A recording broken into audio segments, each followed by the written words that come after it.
جمعے میں ظہر سے پہلے، جمعہ نماز سے پہلے وہ نماز آپ پڑھیں 4 رکعت نماز، نماز رد مظالم پڑھتا ہوں یا پڑھتی ہوں. کیا نام ہے؟ رد مظالم. رد مظالم. کیا مطلب رد مظالم کا؟ کہ وہ چھوٹے موٹے گناہ جو ہم بچپن سے کرتے چلے آئے، کسی کا چھوٹا موٹا حق کھا لیا، کسی کا کوئی ہم نے مثلا باہر نکلے کسی کی چپل ہم نے استعمال کر لی بغیر پوچھے، سفر میں ساتھ تھے کسی کا ٹوتھ پیسٹ استعمال کر لیا.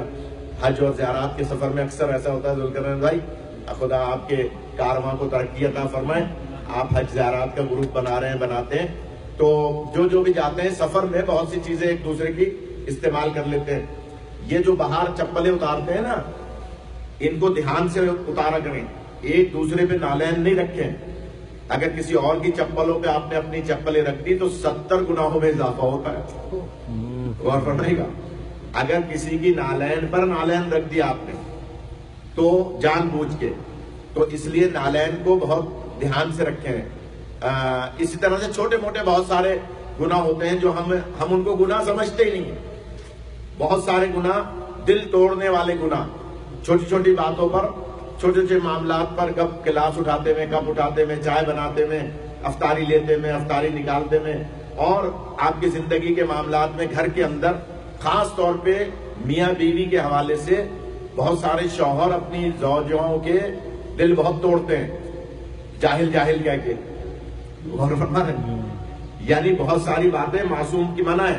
کبھی بھی کسی کو جاہل نہ کہیں. اکثر بیوی سے کوئی غلطی ہو گئی یا گھر میں کوئی معاملہ ہو گیا، تم تو جاہل ہو. سخت منع ہے. ریاض بھائی توجہ فرمائے گا، سخت منع ہے معصوم کی. اس لیے کہ میری طرف منہ نہیں ہے نا، اس لیے میری طرف توجہ فرمائے. سخت منع ہے معصوم کی کہ آپ کسی کو بھی، زوجہ ہی نہیں، کسی کو بھی جاہل نہ کہیں. کسی سے مراد محب اہل بیت. کیوں کہ جاہل ہوتا ہی وہ ہے جسے معرفت امام نہ ہو. سبحان اللہ. یعنی جاہل کی علامتی عدم معرفت امام ہے. اگر تھوڑی بہت بھی امام کی معرفت ہے، جتنی بھی ہے، لیکن اس کو جاہل نہ کہیں. تو میں عرض کر رہا تھا، نماز پڑھیں 4 رکعت نماز، 4 رکعت کے ساتھ، 2 رکعت کر کے نہیں، ظہر اثر کی طرح یا عشاء کی طرح. 4 رکعت نماز رد مظالم پڑھتا ہوں یا پڑھتی ہوں. یعنی وہ مظالم جو ہم بچپن میں یا چاہتے ہوئے یا نہ چاہتے ہوئے، جن کا ہمیں پتہ نہیں ہے، جو ہم بھول گئے، ہمارے بزرگوں سے ہم نے کوئی بدتمیزی کر لی، کوئی ایسا مسئلہ قطع رحمی کر لی، تو یہ رمضان میں ہی ہوتی ہے، یہ نماز اس کے علاوہ نہیں ہوتی.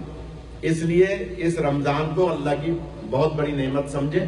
تو 4 رکعت نماز میں پہلی رکعت میں سورہ الحم کے بعد 25 مرتبہ سورہ اخلاص، قل هو اللہ احد، اور پھر 50 مرتبہ دوسری رکعت میں الحم کے بعد، تیسری رکعت میں بھی الحم، اور 75 مرتبہ سورہ اخلاص، چوتھی رکعت میں بھی سورہ الحم، اور 100 مرتبہ سورہ اخلاص. یہ 4 رکعتی نماز عشاء کی طرح یا آپ ظہر اثر کی طرح پڑھیں. اور جمعے کی نماز کے بعد بھی پڑھ سکتے ہیں؟ نہیں، جمعے سے پہلے تو بتا دیں کہ فجر کے بعد پڑھ لیں. فجر کے بعد، دن نکلنے کے بعد، دن نکلنے کے بعد، اور ظہر کی یعنی جمعے کی نماز سے پہلے.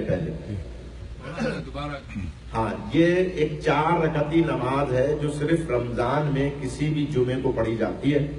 زیادہ تاکید اس کی جمعۃ الوداع کی ہے، لیکن جمعے کے دن سورج نکلنے کے بعد اور ظہر کے وقت، جسے نصف النہار کہتے ہیں، یعنی جسے ہم کہتے ہیں زوال کا وقت، زوال کے وقت سے پہلے 4 رکعتی نماز عشاء کی طرح، یعنی 2 کر کے نہیں، 4 رکعت. پہلی رکعت میں سورہ الحم کے بعد بالجہر، یعنی زور سے پڑھنی ہے، جیسے آپ عشاء کی پڑھتے ہیں یا فجر کی پڑھتے ہیں، اس طرح سے، یا مغرب کی پڑھتے ہیں، بالجہر.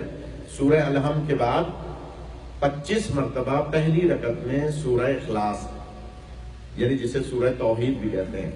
دوسری رکعت میں سورہ الحم کے بعد 50 مرتبہ سورہ اخلاص. تیسری رکعت میں سورہ الحم کے بعد 75 مرتبہ سورہ اخلاص. چوتھی رکعت میں سورہ الحم کے بعد 100 مرتبہ سورہ اخلاص. اور دوسری رکعت میں قنوت بھی پڑھیں گے، جو کہ علامت ہے شیعہ حیدر کرار، جو 53 علامتیں بتائی ہیں محبان اہل بیت کی، اس میں یہ ایک قنوت پڑھنا بھی دوسری رکعت میں علامت ہے.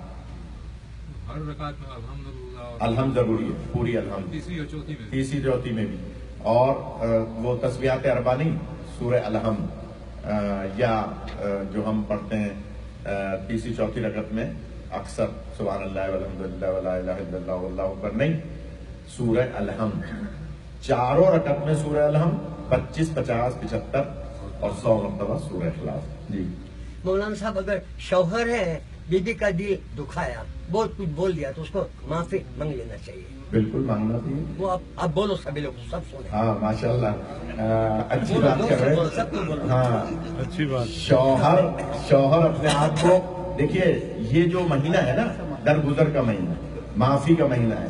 اللہ تب معاف کرے گا جب آپ بندوں کو معاف کریں گے. بے شک. اسی طرح سے مغفرت کا مہینہ ہے، رحمت کا مہینہ ہے، آخرت سنوارنے کا مہینہ ہے. تو شوہر بیوی سے اگر معافی مانگ رہا ہے تو اس میں کوئی کباہت نہیں ہے. دل بھی تو توڑ رہا ہے نا، نہیں غور فرمائے. بہت اس اچھی کے بات. آنسو بھی اگر بہ رہے ہیں. ہاں اس کے آنسو بھی بہ رہے ہیں تو اس کا مطلب یہ ہوا کہ دل ٹوٹا ہے.